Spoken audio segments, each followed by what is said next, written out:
Body cloning एक ऐसी technology जिसके जरिए हम किसी का भी क्लोन बना सकते हैं, जिसे देखने के बाद कोई ये नहीं बता सकता कौन इसमें से ओरिजिनल है कौन डुप्लीकेट। ये बिल्कुल साइफाई मूवी की तरह लग रहा है, जैसा कि आज तक सिर्फ हम मूवी में ही देखा करते थे कि कैसे किसी का भी क्लोन बना लिया जाता था। आज हमारा टेक्नोलॉजी इतना एडवांस हो चुका है कि कल तक जो हम मूवी में देखा करते थे आज वो रियल में पॉसिबल है। आज साइंस इतना एडवांस हो चुका है कि हमारा जैसा ही हमारा 10 क्लोन बना लिया जाएगा, जिसे देख के ये पहचानना मुश्किल हो जाएगा कि कौन ओरिजिनल है और कौन डुप्लीकेट। और यहाँ पे ये भी होगा, अगर एक एक करके मरते भी जाएंगे तो भी हमारा अस्तित्व कभी खत्म नहीं होगा, क्योंकि इसके हम इतने मल्टीपल्स बना देंगे, इसके अस्तित्व को खत्म करना संभव ही नहीं है।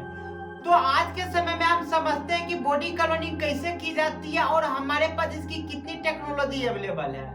तो अभी के समय में साइंस के पास दो ऐसी टेक्नोलॉजी अवेलेबल है जिसके वजह से हम किसी का भी क्लोन बना सकते हैं। जो सबसे पहला टेक्नोलॉजी है वो है SCNT, यानी कि सोमेटिक सेल न्यूक्लियर ट्रांसफर। इस टेक्नोलॉजी में हम करते क्या है कि किसी भी अनफर्टिलाइज एग से उसके न्यूक्लियस को निकाल देते हैं। जो न्यूक्लियस होता है बेसिकली उसी के अंदर DNA होता है, उसी में सारी इंफॉर्मेशन होती है।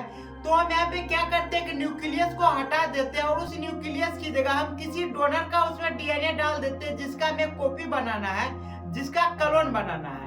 तो जैसे ये प्रोसेस कंप्लीट होती है तो यहाँ पे एक इलेक्ट्रिक शॉक दिया जाता है इस एग को। जैसे इलेक्ट्रिक शॉक इसको पड़ता है ये ठीक उसी तरह से काम करती है जैसे कि कोई एक फर्टिलाइज हो रही हो।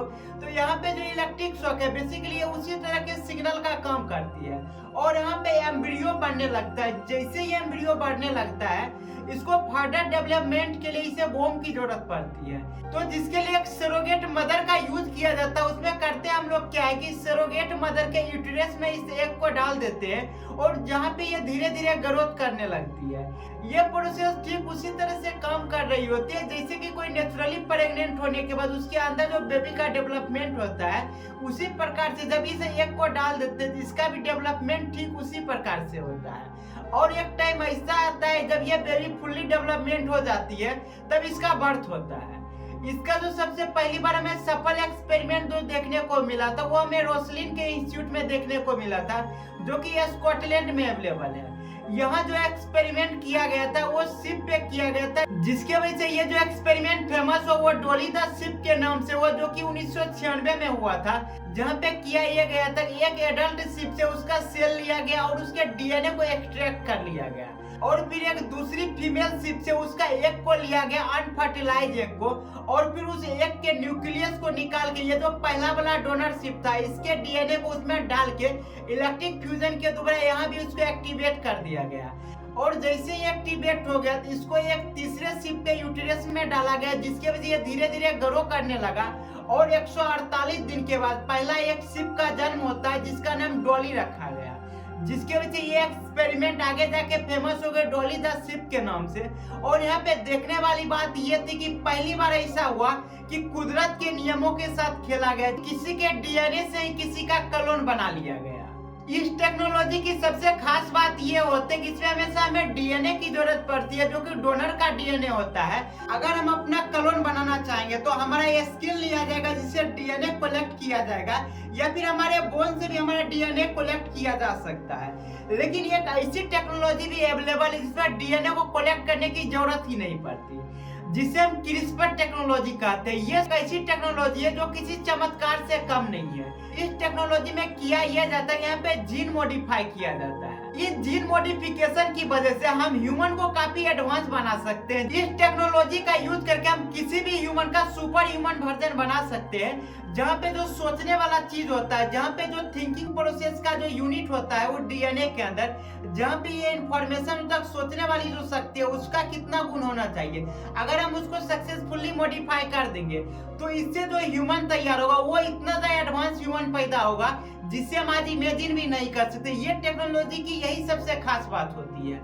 और दूसरी सबसे खास बात क्या होती है, जो जानवर आज से बहुत दिन पहले एक्सटिंक्ट हो चुका है धरती पे से, जिसका अस्तित्व खत्म हो चुका है, उसे भी हम इस जीन मॉडिफिकेशन के जरिए वापस ला सकते हैं। जिसका एक फेमस एक्सपेरिमेंट हमें देखने को मिला डायर वुल्फ के नाम से, जहाँ पे हमें पहली बार ये देखने को मिला आज से 13,000 साल पहले जो जानवर धरती पे से खत्म हो चुका था, उसको भी वापस से लैब में बना लिया गया। डायर वुल्फ भेड़िया की एक ऐसी प्रजाति होती है जो कि अभी के भेड़ियों से अगर कंपैरिजन करें तो उसका साइज इससे काफी ज्यादा बड़ा होता था और इसका जो ताकत होता था वो भी काफी ज्यादा होता है, जिससे आज के समय में फिर से इसे धरती पे बना लिया गया। अब समझते हैं कि ये जो क्रिस्पर टेक्नोलॉजी होती है ये बेसिकली काम कैसे करती है। तो बेसिकली यहाँ जो क्रिस्पर टेक्नोलॉजी होती है इसको हम जीन मॉडिफिकेशन टेक्नोलॉजी कहते हैं। यहाँ पे किया यह जाता है, किसी एक डीएनए को लिया जाता है और उसमें मॉडिफाई किया जाता है। मॉडिफाई करने का जो प्रोसेस होता है वो एक रेफरेंस डीएनए से लिया था। जैसे कि एक मेरा डीएनए ले लिया गया और इससे हमको किसी तीसरे इंसान को बनाना है जहाँ पे उसकी आंखें मेरे जैसा हो, उसका सोचने की क्षमता किसी और के जैसा। इस टाइप से कस्टमाइज हम शेप बनाएंगे जिसका पूरा जानकारी डीएनए में सेव रहती है। तो हम क्या करते हैं, वो जो डीएनए में इंफॉर्मेशन सेव रहते हैं उसको मॉडिफाई करते हैं। जैसे कि आज हमारे पास 2 आंख है, लेकिन हम चाहते हैं कि हमारा जो बेबी पैदा हो क्रिस्पर टेक्नोलॉजी से, उसके अंदर एक ही आंख हो। तो हम क्या करेंगे, डीएनए के उस हिस्सा में जाएंगे जहाँ पे कितने आंख होते हैं, आंख का कलर क्या होता है, उस जानकारी में जाके जहाँ पे जानकारी ये सेव होगी कि 2 आंखें होती है, वहाँ पे क्या करेंगे, एक आंख के इंफॉर्मेशन को हम डिलीट कर देंगे। उसके बाद जो हमारा बेबी पैदा होगा उसमें खास बात क्या होगा, वो सिर्फ एक आंख का होगा, यानी कि उसके अंदर सिर्फ एक आंखें होगी। ये जो क्रिस्पर टेक्नोलॉजी होती है इसकी जो सबसे खास बात ये होती है कि अगर किसी का क्लोन बनाना है तो जरूरी नहीं है कि उसका डीएनए फिजिकल रूप से हम किसी एग में इंसर्ट करेंगे। यहाँ पे होता यह है कि किसी भी अनफर्टिलाइज एग में जाके उसके न्यूक्लियस, उसके डीएनए को निकाल लेते हैं और फिर उस डीएनए को रेफरेंस के डीएनए के हिसाब से मॉडिफाई कर देते हैं।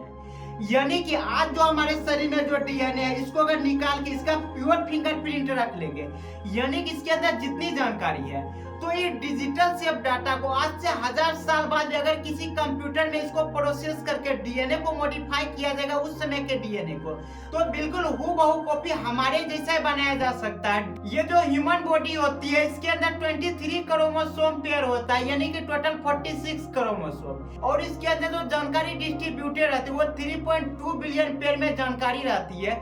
अगर इस जानकारी को सक्सेसफुली हम एक्सट्रैक्ट कर ले और इसको डिजिटली सेव कर ले कंप्यूटर में, आज से हजारों साल बाद जब उस जानकारी को किसी डीएनए को मॉडिफाई कर दिया जाएगा बिल्कुल उसी तरह से, तो आज से हजारों साल बाद बिल्कुल हमारे जैसा इंसान को तैयार कर लिया जाएगा, जहाँ पे ब्रेन से लेकर हर एक स्ट्रक्चर वैसा ही रहेगा। लेकिन यहाँ पे सोचने वाली बात यह है कि हम जो सोचते हैं, हम जो समझा करते हैं, ये बेसिकली जो हमारे अंदर डेवलपमेंट होती है ये हमें एक्सटर्नल वर्ल्ड से मिलती है। ये हमारे अंदर डीएनए में इंफॉर्मेशन नहीं रहती। डीएनए में जो इंफॉर्मेशन रहती है वो बस इतना ही रहती है कि हमारी हाइट क्या है, हमारी कलर क्या, हमारी आंखों का साइज क्या है। ये जो टोटल बॉडी स्ट्रक्चर का जो इंफॉर्मेशन होता है वो सारा का सारा डीएनए में सेव होता है। और हम जो लैंग्वेज सीखा करते, जो हमारे अंदर टैलेंट आया करते, बेसिकली ये सारा का सारा एक्सटर्नल एनवायरनमेंट से आया करते कि हम किस प्रकार से रहते हैं, हमारी माहौल कैसी है। तो इस टेक्नोलॉजी के जरिए हजारों साल बाद हम फिर से धरती पे वापस आ सकते हैं। अगर हम मर भी गए तो हमें करना सिर्फ ये होगा कि या तो हमारे शरीर को संभाल के रखना होगा, या फिर आज ही हमारे शरीर में जो डीएनए अवेलेबल है इसकी अगर 3.2 बिलियन जानकारी को एक्सट्रैक्ट कर लेंगे तो इसके जरिए हम बाद में फिर से धरती पे वापस आ जाएंगे। लेकिन यहाँ भी सोचने वाली बात यही है कि जो हम वापस आएंगे तो क्या उसके अंदर सेम कॉन्शियसनेस होगी जो आज हमारे अंदर है? जो हमारे पास मेमोरी है, क्या उस नए वर्जन में वो मेमोरी रहेगा?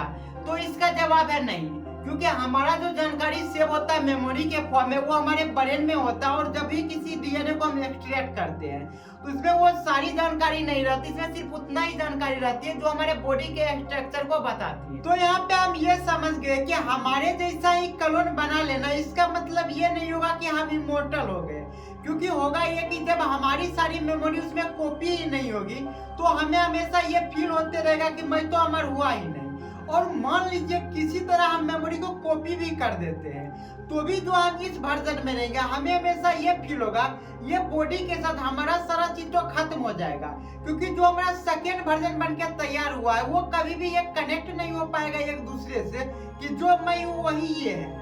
तो यहाँ पे एक तीसरी पॉसिबिलिटी भी हमारे पास ये आती है कि अगर किसी कंप्यूटर में एआई के जरिए अगर हम अपना सारा मेमोरी कॉपी कर देते हैं और हमारे डीएनए से फिर से हमारा एक वर्जन तैयार कर लिया जाता है और उस नए वर्जन में कंप्यूटर के जरिए अगर किसी तरह से उस सारे डाटा को कॉपी कर देंगे तो क्या हम अमर हो पाएंगे? तो इसका भी जवाब है नहीं, क्योंकि जैसे ही हम किसी दूसरे वर्जन में जाते तो वहाँ पे एक नया कॉन्शियसनेस आ जाती है जो कि इस कॉन्शियसनेस से काफी अलग होगी। तो ये जितने भी तरीका है अमर होने का, ये तो समझ आ गया कि इन तरीकों से अमर नहीं हो सकते।